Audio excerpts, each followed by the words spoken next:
teman-teman, di sini saya akan menjelaskan tugas dari mata kuliah evaluasi kinerja yang berjudul proses evaluasi kinerja. Nah, kata pepatah, tak kenal maka tak sayang.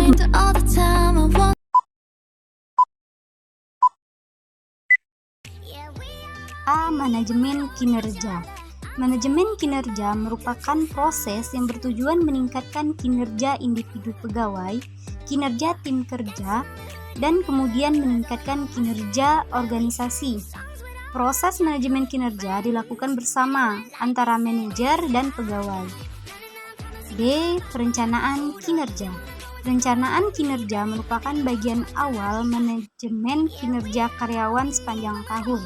Perencanaan kinerja adalah pertemuan antara ternilai dengan superiornya atau penilaian yang antara lain membahas mengenai tugas, pekerjaan, dan tanggung jawab ternilai. Yang kedua, membahas kompetensi yang diperlukan ternilai. Yang ketiga, standar kinerja ternilai.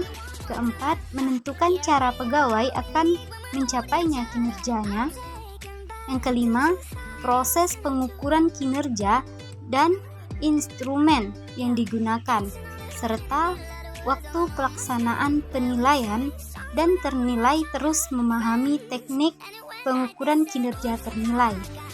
Yang terakhir, merencanakan pengembangan kompensasi ternilai. Selanjutnya yaitu siklus evaluasi kinerja. Nah, di sini bisa kalian lihat sendiri bagaimana siklusnya. Yang pertama yaitu misi organisasi, yaitu menentukan strategi, menentukan tujuan organisasi, menentukan tujuan departemen atau unit kerja. Nah, di sana ada perencanaan kinerja, bagaimana dan apa. Nah, bagaimana kompetensi, perilaku, rencana pengembangan. Apa akuntabilitas, tujuan dan standarnya. Selanjutnya yaitu pelaksanaan kinerja. Nah, dalam pelaksanaan kinerja ini ada tanggung jawab individu pegawai dan tanggung jawab manajer. Selanjutnya yaitu penilaian kinerja, telaah kinerja. Penilaian ada kompensasi, penstapan, perencanaan suksesi, promosi, dipecat. Selanjutnya pelatihan. Nah, ada pengembangan, mentoring, perencanaan karir, dan pengakuan. Yang terakhir yaitu pembaharuan dan rekontrak. C. Pelaksanaan kinerja. Pelaksanaan kinerja adalah proses sepanjang tahun di mana pegawai melakukan tugas atau pekerjaannya dan berupaya mencapai kinerjanya dengan menggunakan kompetensi kerjanya. Nah, di sini bisa kita lihat tanggung jawab karyawan, yaitu karyawan bertanggung jawab untuk berkomitmen mencapai tujuan suatu perusahaan, mengumpulkan dan berbagi data kinerjanya, meminta balikan dan pelatihan kerja, mempersiapkan telaah kinerja, dan berkomunikasi secara terbuka dan teratur dengan manajernya. Nah, selanjutnya ada tanggung jawab manajer. Tanggung jawab manajer yaitu memotivasi pegawai, mengobservasi dan mendokumentasi kinerja pegawai, memberikan balikan dan pelatihan, menyediakan pengalaman pengembangan, menyelesaikan dan merevisi tujuan, standar kinerja, dan kompensasi pekerjaan untuk mengkondisikan perubahan, memperkuat perilaku yang efektif para karyawan, dan kemajuan ke arah pencapaian tujuan yang telah ditetapkan. D. Penilaian kinerja. Nah, penilaian kinerja ini dimulai dengan mengumpulkan data kinerja para pegawai sepanjang masa evaluasi kinerja. Penilai mengobservasi indikator kinerja karyawan, kemudian membandingkannya dengan standar kinerja karyawan. Penilaian kinerja dilakukan secara formatif dan sumatif. E. Wawancara evaluasi kinerja. Wawancara evaluasi kinerja adalah pertemuan langsung antara penilai dan ternilai untuk membahas hasil evaluasi kinerja ternilai dan menyusun rencana kinerja ternilai untuk tahun yang akan datang.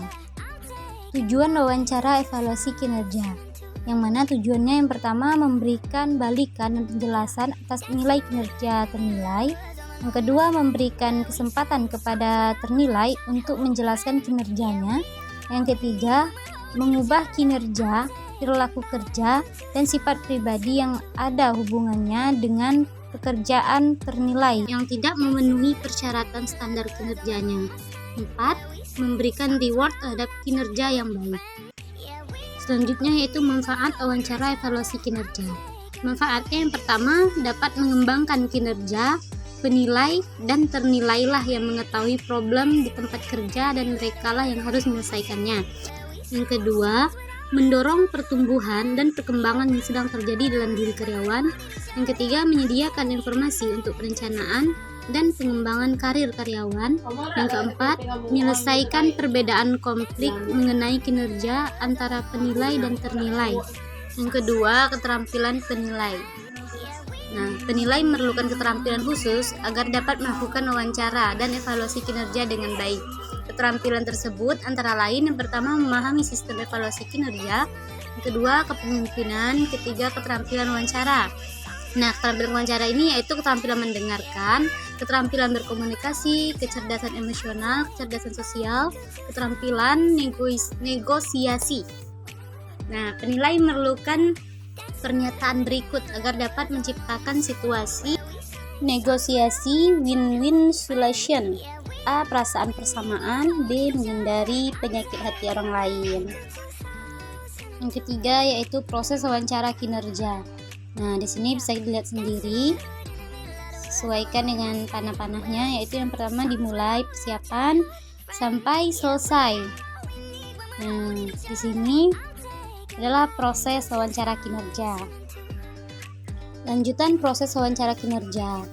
Nah, pertama persiapan. Proses wawancara evaluasi kinerja perlu dipersiapkan secara cermat, tempat, waktu, dan agendanya.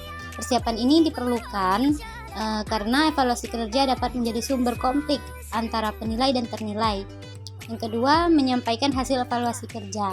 Nah, penilai memberikan penjelasan secara lisan mengenai nilai tersebut, disertai data hasil observasi penilaian mengenai proses pelaksanaan pencapaian kinerja ternilai.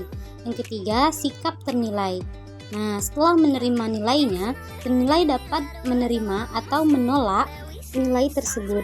Jika menerimanya, nilai mempunyai kekuatan tetap setelah ternilai menandatangani instrumen evaluasi kinerja. F, yaitu banding. Nah, pengertian banding dalam evaluasi kinerja adalah upaya manajerial dari ternilai yang tidak puas terhadap nilai evaluasi kinerja yang diberikan pada penilai dan meminta kepada atasan penilai. Yang kedua yaitu proses penilaian banding. Nah, proses pemeriksaan banding ada dua cara, yaitu proses pemeriksaan secara langsung dan tidak langsung. Dalam proses pemeriksaan langsung, penilai banding memanggil penilai dan ternilai dan melakukan dengar pendapat kedua belah pihak. Nah, yang kedua, sedangkan pemeriksaan tidak langsung, proses ini terjadi misalnya dalam DP3 Pegawai Negeri Indonesia. Nah, ternilai yang tidak puas terhadap nilai yang diberikan oleh atasannya, maka mengajukan banding dengan mengisi kolom banding dalam formulir DP3. Yang ketiga yaitu banding melalui pengadilan. Nah, sistem evaluasi kinerja yang tidak mempunyai proses banding dapat menyebabkan pegawai yang merasa dirugikan oleh penilai atau atasannya, nah, membawa kasusnya ke pengadilan. Perdata, ia menggugat atasannya atau perusahaan ke pengadilan karena merasa diperlakukan tidak adil. Selanjutnya yaitu G, Central Assessment. Central Assessment adalah suatu proses Nah, ini bukan tempat atau unit organisasi di mana individu karyawan ternilai atau asesi dievaluasi oleh penilai ketika ia mengikuti suatu seri situasi yang menyerupai altar pekerjaan yang sesungguhnya dengan menggunakan metode tertentu. Sentra assessment merupakan suatu prosedur yang dipakai oleh manajemen SDM untuk mengevaluasi personel mengenai sifat-sifat, kemampuan, dan kompetensi yang relevan dengan keefektifan dan efisiensi organisasi. Nah, itulah penjelasan dari saya. Semoga bermanfaat.